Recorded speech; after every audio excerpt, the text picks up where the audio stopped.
بسم اللہ الرحمن الرحیم۔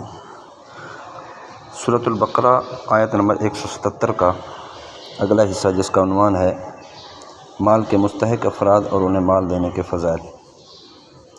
اس آیت مبارکہ میں مال دینے کے 6 مصرف ذکر فرمائے گئے ہیں کہ مال کن لوگوں کو دینا چاہیے۔ پہلا مصرف ہے رشتہ داروں پر مال خرچ کرنا چاہیے۔ حضرت سلمان بن عامر رضی اللہ تعالیٰ سے مروی ہے، نبی علیہ السلام نے ارشاد فرمایا، رشتہ دار کو صدقہ دینے میں 2 ثواب ہیں، ایک صدقہ کرنے کا اور ایک صلہ رحمی کا۔ تو رشتہ داروں پر مال خرچ کرنا، ضرورت مند رشتہ داروں پر مال خرچ کرنا کار ثواب ہے۔ حضرت ابو ایوب انصاری رضی اللہ تعالیٰ عنہ، آپ سے روایت ہے، نبی علیہ السلام نے ارشاد فرمایا، سب سے افضل صدقہ کس کو دینا چاہیے؟ فرمایا، وہ رشتہ دار کہ جو مخالفت کرتا ہو اور وہ کنارہ کشی اختیار کرنے والا ہو، اس پر صدقہ کرنا یہ سب سے افضل صدقہ ہے۔ دوسرے نمبر پر ہے یتیموں پر خرچ کرنا۔ جس نابالغ شخص کے باپ کا انتقال ہو چکا ہو اسے یتیم کہتے ہیں۔ اب جب وہ نابالغ نہیں رہا، یعنی بالغ ہو گیا، تو اب وہ خود کفیل ہو گیا اور اب ضروریات زندگی وہ اپنی پوری کر سکتا ہے، تو پھر اس پر خرچ کرنے کا حکم اٹھ جائے گا۔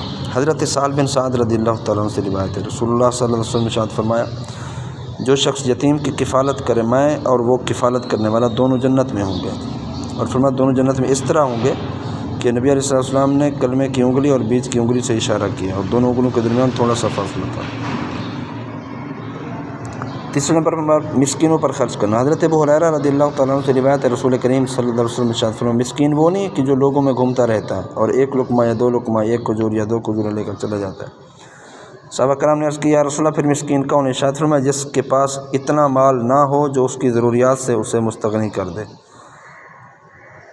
اور نہ اس کے آثار سے مسکینی اور فقر کا پتہ چلے تاکہ اس پر صدقہ کیجیے، اور نہ لوگوں سے وہ سوال کرتا ہو، یعنی بظاہر علامات سے دیکھنے سے محسوس نہ ہوتا کہ یہ بندہ جناب مسکین ہے۔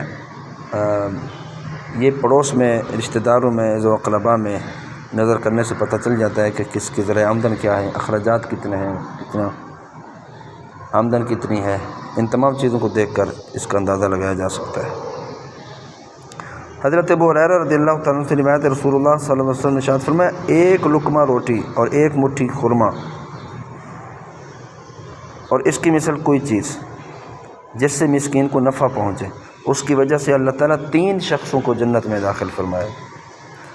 ایک صاحب خانہ جس نے حکم دیا کہ میرے مال میں سے راہ خدا میں صدقہ کر دیا کرو، دے دیا کرو۔ دوسرا زوجہ کہ اس نے وہ سامان تیار کیا یا وہ کھانا تیار کیا یا وہ چیز اٹھا کر تیار کر کے دے دی اپنے خادم کو۔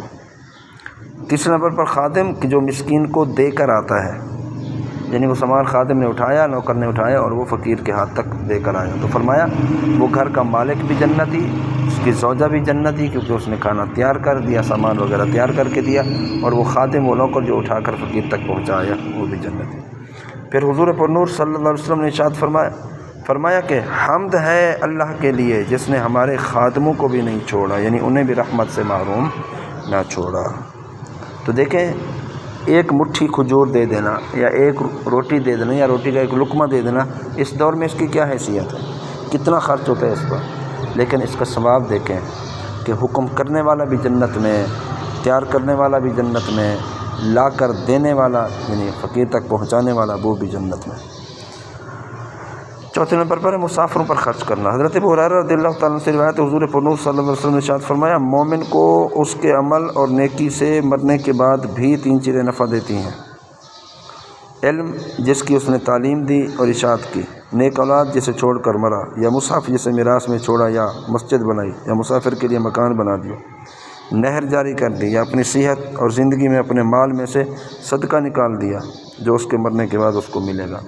تو یہ وہ چیزیں ہیں کہ جو مرنے کے بعد بھی انسان کو نفع دیتی ہیں۔ صدقہ جاریہ کے طور پر کسی ادارے کے ساتھ، کسی مدرسے کے ساتھ تعاون کر دینا، کسی مسجد کے ساتھ تعاون کر دینا، مسجد کو بنا دینا، مسجد کی ضروریات میں تعاون کرنا، یہ صدقہ جاریہ ہیں۔ جب تک آپ کے دیے ہوئے رزق میں سے، آپ کے تعاون میں سے جناب وہ استعمال ہوتا رہے گا اور مستحقین استعمال کریں گے یا مسجد کی ضروریات پوری ہوتی رہیں گی، تو آپ کو اس کا اجر و ثواب ملتا رہے گا۔ 5ویں نمبر پر ہے سائلوں کو دینا۔ ایک بات یاد رکھیں کہ صرف اس سائل کو اپنا مال دے سکتے ہیں جسے سوال کرنا شرعی طور پر جائز ہو، جیسے مسکین ہے، جہاد ہے، علم دین حاصل کرنے میں مشغول افراد ہیں، اور جسے سوال کرنا جائز نہیں تو اس کو دینا بھی جائز نہیں، دینے والا بھی گناہ گار ہوگا۔ صدر الشریعہ مفتی امجد علی اعظمی رحمۃ اللہ تعالی فرماتے ہیں آج کل ایک عام بلا یہ پھیلی ہوئی ہے کہ اچھے خاصے تندرست چاہیں تو کما کر اوروں کو کھلائیں، مگر انہیں اپنے وجود کو بیکار قرار دے دیا۔ کیوں محنت کرے، مصیبت جھیلے، بغیر مشقت کے مل جاتا ہے تو تکلیف برداشت کیوں کریں؟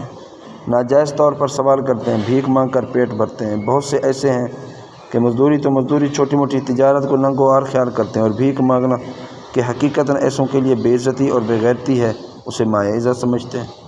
بہت ساروں نے تو بھیک کو اپنا پیشہ بنا رکھا ہے، گھروں میں ہزاروں روپے موجود، سود کا لین دین کرتے ہیں، زراعت کرتے ہیں، کھیتی باڑی، مگر بھیک مانگنا نہیں چھوڑتے۔ ان سے کہا جائے تو جواب دیتے ہیں جناب یہ تو ہمارا پیشہ ہے، کیا ہم اپنا پیشہ ہی چھوڑ دیں؟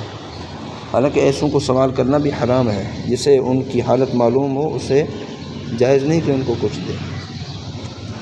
تو یہاں پر خیال کرنا چاہیے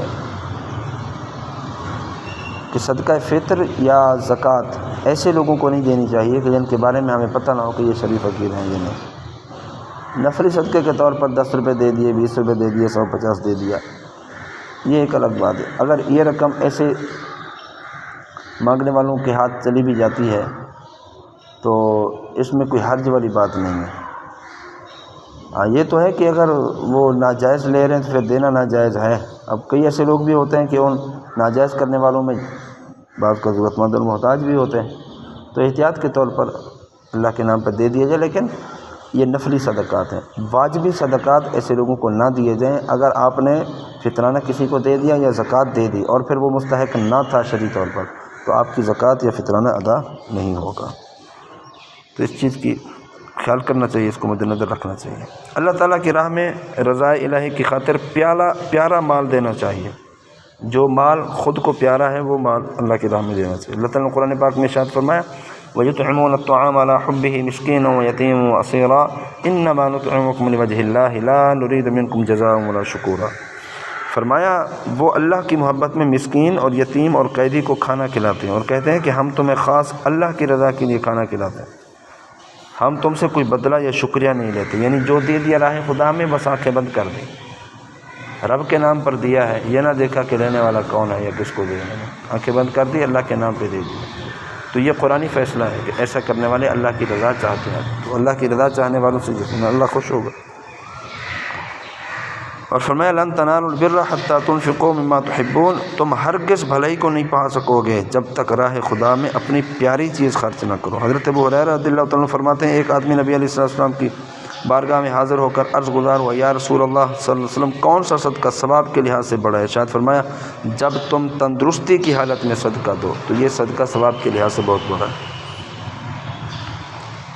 اور تمہیں خود مال کی ضرورت ہو تب بھی تم اللہ کی راہ میں خرچ کرو، اسی طرح تنگ دستی کا خوف بھی ہو پھر بھی تم اللہ کی راہ میں مال خرچ کر رہے ہو، تمہیں مالداری کا اشتیاق بھی ہے، شوق بھی رکھتے ہو کہ تم بھی مالدار بنو، اس کے باوجود بھی تم اللہ کی راہ میں خرچ کرتے ہو، تو فرمایا ثواب کے لحاظ سے یہ صدقہ بہت بڑا ہے اور اس صدقے کا ثواب بہت بڑا ہے۔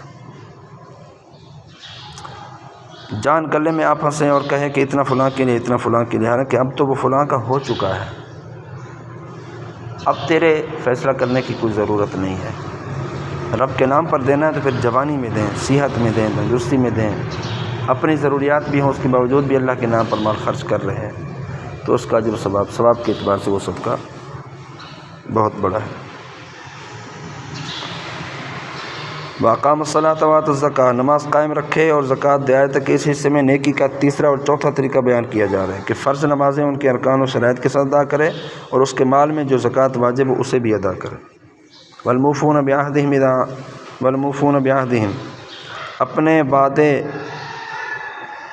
پورا کرنے والے، یا نیکی کا پانچواں طریقہ بیان ہوا کہ اس آیت میں عہد سے سارے عہد مراد ہیں، چاہے وہ اپنے شیخ سے عہد کیا ہو یا نکاح کے وقت بیوی سے عہد کیا ہو، یہ حق مہر ہے، اس کے علاوہ اور حقوق ہیں تو ان کو پورے کرنے چاہیے۔ کسی اور سے جیسے حکمرانوں کے وعدے ہوتے ہیں عوام سے، بشرطے کہ جائز وعدے پورے کیے جائیں، ناجائز وعدے تو ان کو جائز کرنا بھی بنا پورا کرنے کی اجازت بھی نہیں ہے۔